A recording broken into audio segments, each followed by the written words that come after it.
So, pagpatuloy lang natin yung discussion, no? So, third part na to ng ating video tutorial, no? Regarding this problem solving that falls under the category of the basic properties of fluids. So, for problem number 11, find the bulk modulus of elasticity of a liquid in KSI or kips or 1,000 pounds per square inch if a pressure of 150 psi applied to a 10 cubic feet of the liquid causes a volume reduction of 0.02 cubic feet. So, bulk modulus of elasticity, which is represented by E, is a formula of delta P all over delta B all over yung volume. So, delta stands for change. So, bulk modulus of elasticity is equivalent to change in pressure all over change in volume all over yung volume. So, change in pressure natin dito, so nakalagay dito, if a pressure of 150 psi applied, so meaning meron tayong changes in terms of the pressure, ang change in pressure natin is equivalent to 150 psi, and then ang change in volume natin dito, so nakalagay dito, causes a volume reduction of 0.02 feet, so you have 0.02 cubic feet as the change in volume. So, notice na sa equation natin, yung volume natin dito, nasa ilalim ng pinaka-denominator natin. So, technically speaking, pwede natin i-rearrange yung formula natin as in, pwede nating i-reposition or relocate yung value ng volume. So, from this particular portion, pwede natin siyang gawin as numerator position. So, in this case, the bulk modulus of elasticity is equivalent to 150 psi multiplied by the original volume, which is 10 cubic feet, all over the change in volume or volume reduction of 0.02 cubic feet. So, cubic feet all over cubic feet. So, eventually magka-cancel out. Then, kung papansin ninyo, no? So, instead na PSI, nilagay ko siya as KSI. So, mas mataas yung KSI. So, actually, may mali dito, no? So, paki-disregard yung portion na to. Ang kips kasi is 1,000 pounds. So, dapat nakalagay dito is KSI. So, ang PSI, ko-convert natin in terms of KSI. So, for every 1 KSI, you have 1,000 PSI. So, lumalabas, 150 divided by 1,000, lumalabas, you have 0.15 KSI. So, in this case, lumalabas, ang bulk modulus of elasticity for this particular problem, you have 75 KSI. So, problem number 12 na tayo. A submarine is cruising 600 feet below the ocean surface. Determine the absolute pressure on the submarine surface. Assume that the acceleration due to gravity to be constant even at this particular depth. So, ginawa ko na siya ng corresponding configuration. So, lumalabas, ito yung pinaka-submarine natin. So, yung submarine natin is underneath the ocean surface. So, or within the ocean water. So, lumalabas from the topmost surface or ocean surface around 600 feet na the location tutukoy nating submarine. So, in order for us to be able to solve for the total absolute pressure that is actually being exerted upon the surface of the atmosphere, kinakailangan natin consider lahat ng mga corresponding pressures natin dito. So, kung nare-recall nyo yung formula natin absolute pressure, dalawa yung formula natin absolute pressure, either mag-a-add tayo or magsusubtract tayo. Now, yung formula ng absolute pressure, kung isusubtract natin, kinakailangan meron tayong tinatawag ng vacuum pressure, otherwise known as negative pressure. However, in this case, wala mention na meron tayong negative pressure. So, in that case, wala tayong isusubtract na value. Rather, mag-a-add tayo ng corresponding value. So, lumalabas, para makuha natin absolute pressure that is actually exerted upon the surface of the submarine, lumalabas, summation of pressures plus the atmospheric pressure. Wherein yung tinutukoy natin summation of pressure, tinutukoy natin gauge pressure. Now, nakalagay dito, so, sabi dito, kailangan natin atmospheric pressure. Now, supposedly, wala tayong given na atmospheric pressure value dito sa problem statement, pwede natin gamitin yung mga standard reference for atmospheric or barometric. So, from the given configuration, para masolve natin absolute pressure that is actually exerted upon the submarine surface, the pressure that is exerted by the ocean water plus the atmospheric pressure. So, pressure exerted by the liquid, kasi nga meron tayo dito ocean water, is equivalent to gamma multiplied by the height of the ocean plus yung atmospheric pressure value natin, which is 14.696 pounds per square inch. So, yung sinabi ko sa inyo before, marami tayong values ng atmospheric pressure. So, normally, ang madalas gamitin, you have 101.325 kilopascal as well as 14.696 pounds per square inches, or in certain cases, ginagamit din yung 1.0335 kilogram of force per square centimeter. So, breakdown natin further itong gamma multiplied by height. So, instead na gamma height, ang formula kasi ng gamma by this specific gravity is you have specific gravity is ng substance equivalent to gamma ng substance all over the standard gamma ng water. So, in that case, palitan natin yung gamma ng ocean water, magiging specific gravity ng ocean water multiplied by gamma ng water standard, multiplied by the height of the ocean, plus again, yung tinutukoy natin atmospheric pressure, which is equivalent to 14.696 pounds per square inch.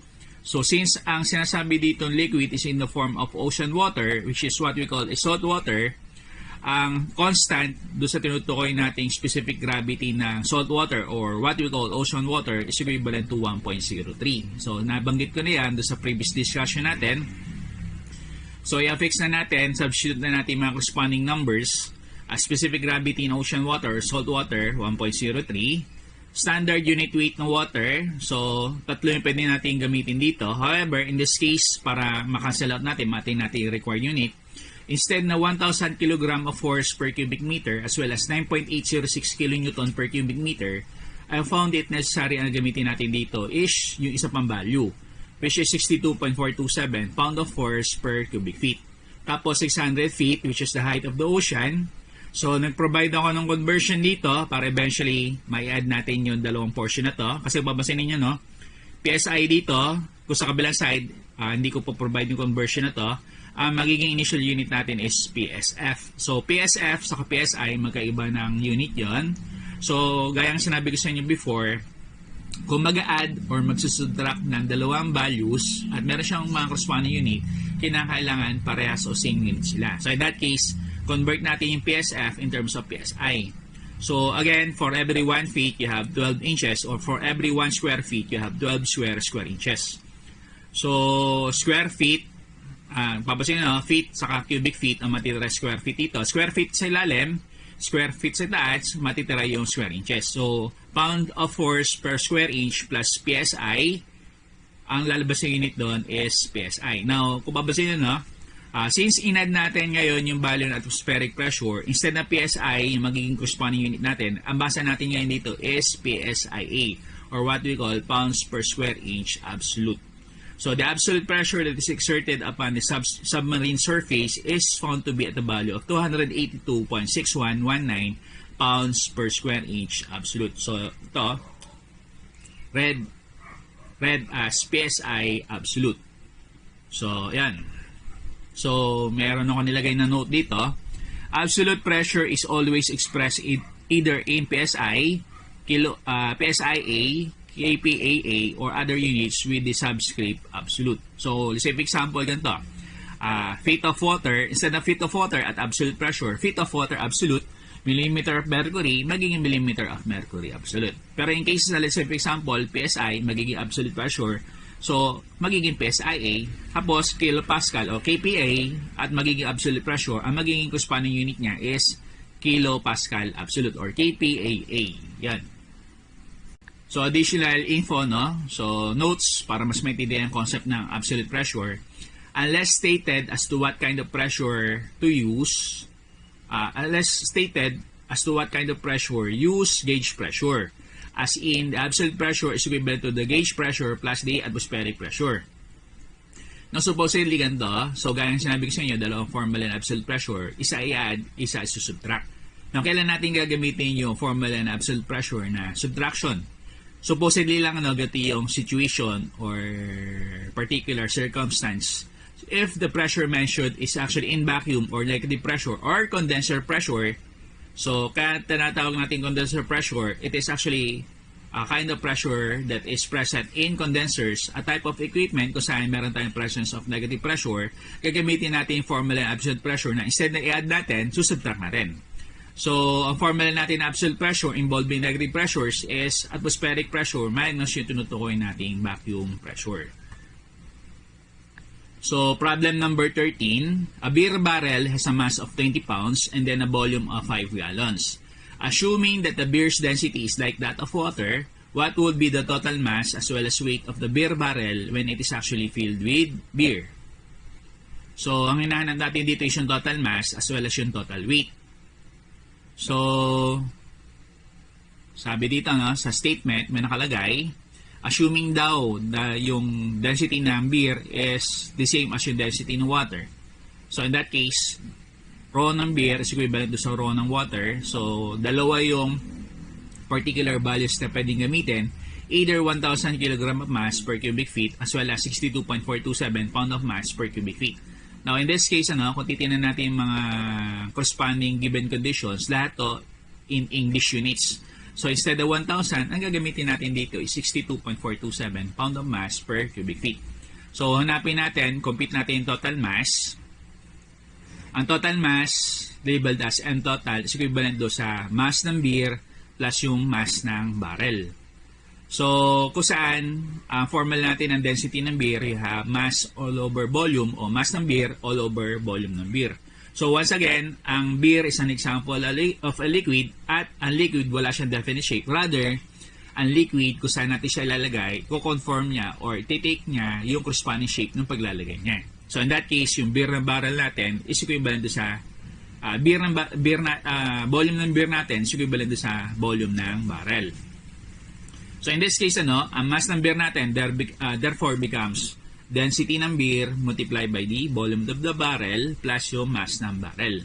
So, gaya ng sinabi kanina sa earlier condition, lumalabas, sabihin daw lang natin na yung density ng beer kamukha ng density of water. So, rho ng beer, you have 62.427 pound of mass per cubic feet. Tapos, ang given na volume ng barrel, you have 5 gallons. So, gallons sa cubic feet, hindi pa pwede mag-cancel out. Although, pares silang units ng volume, pwede naman natin silang i-convert to negate or cancel each other out. So, remember that for every 1 cubic feet, you have 7.481 gallons. So, cubic feet sa taas, cubic feet sa ilalim, gallon sa baba, gallon sa taas. So, technically speaking, pound of mass dito sa part na to, tapos pound of mass sa kabilang side. So, gaya ng sinabi ko sa inyo before, kung mag-add, kailangan same unit. Otherwise, kung hindi po pwedeng simplify. Therefore, the total mass with beer inside, the total mass is equivalent to 61.7237 pound of mass. Hindi nga pala nakita. Ito. Yung total mass ng beer natin, therefore, is equivalent to 61.7237 pound of mass. So, next na hanapin natin dito is yung total weight. So, na-compute na natin yung total mass. So, minalagay ako dito ng statement. With no gravity being mentioned, yung mass daw saka yung weight parehas. As in, kung pound of mass, gagawin lang natin pound of force. Kung kilogram of mass siya, gagawin natin siyang kilogram of force. So, meaning to say, yung 61.7237 pound of mass na total mass, gagawin lang natin siya as 61.7237 pound of force. Or another solution, para mas makita nyo. So, ang formula natin ng weight is you have mass, observed gravity all over gravitational constant. So, gamitin natin yung mass ng beer at 61.7237 pound of mass. So, kung hindi given yung gravity, gagamitin natin standard value ng gravity. So, dalawa siya. Isang 9.806 meter per second square sa isang 32.174 feet per second square. So, since English to, gagamitin natin 32.174 feet per second square. So, gravitational constant, tatlo yung numbers na pwede natin gamitin. Isang 1, however, ang unit niya, kilogram of mass, meter, per Newton, square second. Tapos, yung isa naman is you have 9.806 kilogram of mass, meter, per kilogram of force, square second. So, yung dalawang aforementioned values na yun, hindi siya applicable dito kasi magpo-provide na naman tayo ng additional conversion. So, in that case, ang gravitational constant na gagamitin natin dito, instead na 9.806 or 1, ang gagamitin natin is 32.174. Ang unit niya, pound of mass, feet per pound of force, square second. So, tingnan natin, no? Feet per second square, pound of mass.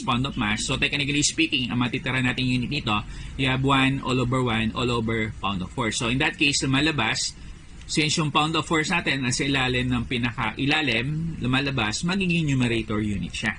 So, in that case, ang total weight ng beer natin, weight total is equivalent to 61.7237, pero instead na pound of mass, pound of force. So, technically, dalawang possible solution. So, nasa inyo na lamang kung alin dyan yung mas madaling i-consider. So, problem 14 na tayo, no? So, basahin ko yung problem statement. A city of 6,000 population has an average total consumption per person per day of 100 gallons. So, sabi dito, compute the daily total consumption of the city in units of cubic meter per seconds. So, tingnan natin, no? So, dapat ang maging unit natin dito sa hinahanap natin should be expressed in terms of cubic meter per second. So, cubic meter ay unit of volume, seconds ay unit of time. So, para ma-solve natin to, yung given natin dito, i-arrange natin as volume per unit time. So, yung 100 gallons is a unit of volume, tapos yung day is a unit of time. So, lumalabas dito, susulat ko siya as 100 gallons per person per day. So, para maging volume per unit time to, meron tayo ditong multiplier na 6,000 persons o 6,000 individuals para eventually makancel out lang natin person dito, para in the end, ang maging unit natin is gallon per day. Tapos convert na lang natin yung gallon in terms of the cubic meter, tapos yung day in terms of the seconds. So, lumalabas, 100 gallon per person per day multiplied by 6,000 persons. Makakancel out ngayon yung person. So, initially, unit natin is gallon per day. So, take note, ito mga succeeding parts na to, portion, conversion na lamang to, ha. For every 1 cubic feet, we have 7.481 gallon. So, gallon dito, gallon sa kabilang side, ang matitira natin units, you have cubic feet per day.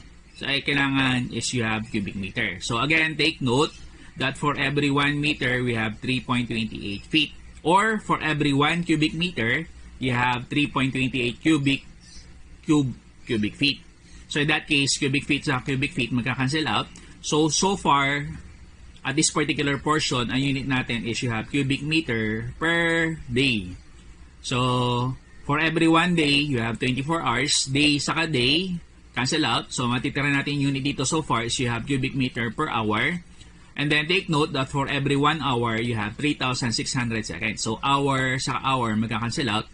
So, in the end, ang unit natin is you have cubic meter per second. So, once simplified, ang total consumption o volume flow rate dito na tinutukoy nating city population natin involving 6,000 individuals is at 0.0263 cubic meter per seconds. So, in this case, we have another solution. Tingnan lang natin kung saan mas madali. So, sulat ko na lang siya. So, nagkaiba lamang sila doon sa mga conversion factors natin dito. So, another solution, you have 100 gallons per person per day. Again, multiplied by the 6,000 number of individuals per person. So far, unit natin, you have gallon per day. So, in this case, instead ng cubic feet sa gallon, liter sa gallon. So, for 1 gallon, you have 3.7854 liters. Gallon sa gallon, kakancel out. So far, units liter per day. So, again, take note, for every 1 cubic meter, we have 1,000 liter. So, liter dito, saka liter dito, magka-cancel out. Now, so far, ang unit natin, you have cubic meter per day. Ang unit na kailangan natin, you have cubic meter per seconds. So, in this case, lumalabas, for every 1 day, you have 24 hours. So, day saka day, magka-cancel out. So far, unit natin dito is you have cubic meter per hour. So, once again, ito yung pinaka-last conversion factor natin. For every 1 hour, you have 3,600 seconds. So, hour saka hour. So, in the end, ang final unit natin dito, you have cubic meter per second. So, once simplified, using this solution, ang daily total consumption natin dito is you have 0.02628 cubic meter per second. Or, i-round off natin to, ang daily total consumption natin dito, involving the two sets of solution, you have 0.0263 cubic meter per seconds. So, problem number 15 na tayo. A lunar excursion module known as LEM weighs 1,500 kg of force on Earth, where the observed gravity GO is equivalent to 9.75 meter per second square. What would be its weight in the moon's surface? Supposedly, the observed gravity is equivalent to 1.7 meter per second square. So, take note that ito nilagay ko note, no? So, mass and weight are considered to be different variables. Ang weight, ang pinakaiba ng weight sa mass, that weight relies on the concept of gravity. Ang mass naman does not rely on the concept of gravity. So, meaning, habang tumataas yung gravity, tumataas din ng tumataas yung corresponding value ng weight. So, kung merong isang object sa Earth, yung mass ng object na yun sa Earth would be the same sa kahit anong planetary system na meron, kasi nga, hindi naman niya kinoconsider yung concept ng gravity. So, gamitin natin yung formula ng weight. Weight is equivalent to mass GC. So, kuhanin natin yung mass ng LEM nung nasa Earth siya para makakuha natin yung weight ng LEM o Lunar Excursion Module involving the Moon's Gravitational Acceleration. So, mass therefore is equivalent to weight, gravitational constant divided by the observed gravity. So, lumalabas, yung weight ng LEM o Lunar Excursion Module do sa Earth is at 1,500 kg of force. Ang gravitational constant na gagamitin natin dito, so gayang sinabi sa inyo, no, tatlo siya. Isang 1 kg of mass meter per Newton square second. Isang 32.174 pound of mass feet per pound of force square second. However, hindi compatible. So, ang gagamitin nating gravitational constant for this particular problem is you have 9.806 kg of mass meter per kilogram of force square second. All over 9.75 meter per second square, yun yung observed gravity sa Earth. So, kilogram of force, meter per second square, meter per second square. So, in the end, ang matitira natin unit dito is in terms of the kilogram mass. So, yung mass ng Lunar Excursion Module sa Earth, or applicable din to do sa pinaka-moon, is at 1,508.6154 kg of mass.